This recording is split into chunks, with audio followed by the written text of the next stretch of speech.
Hello guys, and welcome to the series where we analyze a person's signature based on graphology principles. In today's video, we're going to be talking about the underscore. So wherever you see the underscore and what different types of underscores mean. Let's take the easiest example for the beginning. We have one singular straight underscore under the name. What it means is that this person is confident, has faith in their abilities. They see themselves special. Now, whether it's good or bad, it depends on the situation and on the perception, as always in terms of personality. So let's say, for example, if this person is starting a new career and is on a job interview, and you see that they underline their signature with one line, it's basically a good sign because they are starting their career and they have faith in their abilities. However, if you see a signature with an underlying score after the person has been in a field for, let's say, 10-15 years, so they should be a professional, but they are still putting this line underneath, it may be perceived in a negative way. It may mean that they are boastful about their abilities. It may mean that they want to show off and that they are vain. So this is important to keep in mind. Now let me prepare a few other examples. Okay, so now we're ready with more of the examples. If somebody has underlined signature in a way of zigzag, it points towards their hesitation. When somebody has a wavy line as their underscore, it means that they have sense of humor. If the line under a signature is long and wide, I had to add the name to make it more visible. If the line under the signature is long, it means that the individual is very proud, because this part is technically unnecessary, so they're very proud. Whenever the line is rising up high, it signifies optimism. Whenever you see anything in the handwriting rising up high, the writer associates positive feelings with whatever they're writing about. It signifies optimism, enthusiasm. And rising down, on the other hand, we have pessimism and lack of enthusiasm. Whenever we have the double underscore, this one is really interesting. You may think that the confidence is doubled, and well, it technically is, but it's not anymore in a positive way. This person is so confident, too confident, that they basically have a very inflexible will. They're very stubborn. It's what they say is the last word. We have a very interesting thing here where you have the overscore. So it's not anymore the underscore is up on top of the writing. This signifies that the person is selfish. You can think about it as an umbrella they're putting over themselves, and they're just collecting whatever is under the umbrella and keeping it for themselves. Now we have the signature that is being crossed out. Now in this case, I crossed out the whole signature, but I'm gonna give you other examples. There is some anger going on here. There is some hatred. This person, we can make a bold statement that they hate themselves. What happens? Sorry for making it a bit cramped here. What happens if a person only crosses out their last name? Last name is usually the family name, or in terms of a woman, it's the name she has after her husband. Whenever you cross something out, you kind of trying to deny it. There are negative feelings in this area. So here it might signify that John has negative feelings towards their family. Family, mostly the father's side, since family name is from the man's side, so towards the father's side. If it would be the woman, it may mean that she has some negative feelings towards her husband.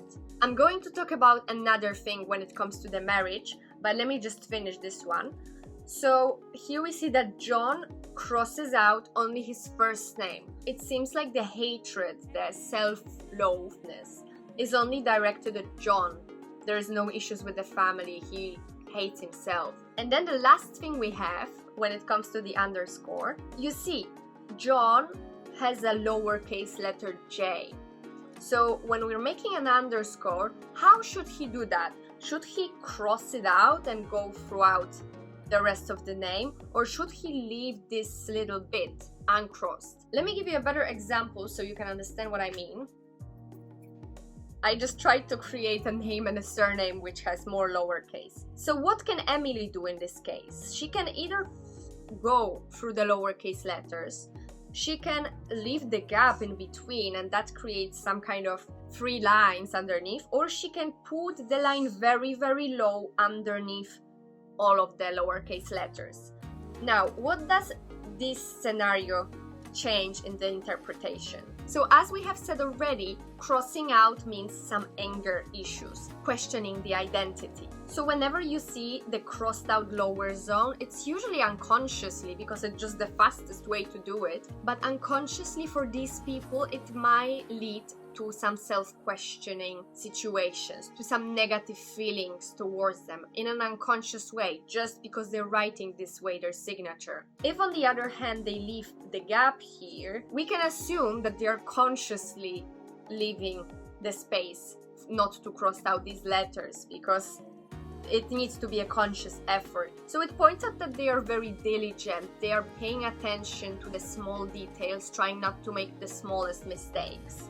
So it's usually a positive trait. And if they write their underscore very low, again, this one might be either conscious or unconscious. So it can either point out that they are diligent and consciously not crossing out this, or that they are diligent, consciously not crossing out this. So you would have to compare and check this trait with the rest of the traits you see in the signature to get a proper analysis.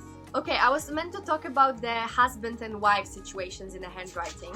So let me just grab quickly another page. Let's say we have a lady named Emily who married someone with the surname Smith.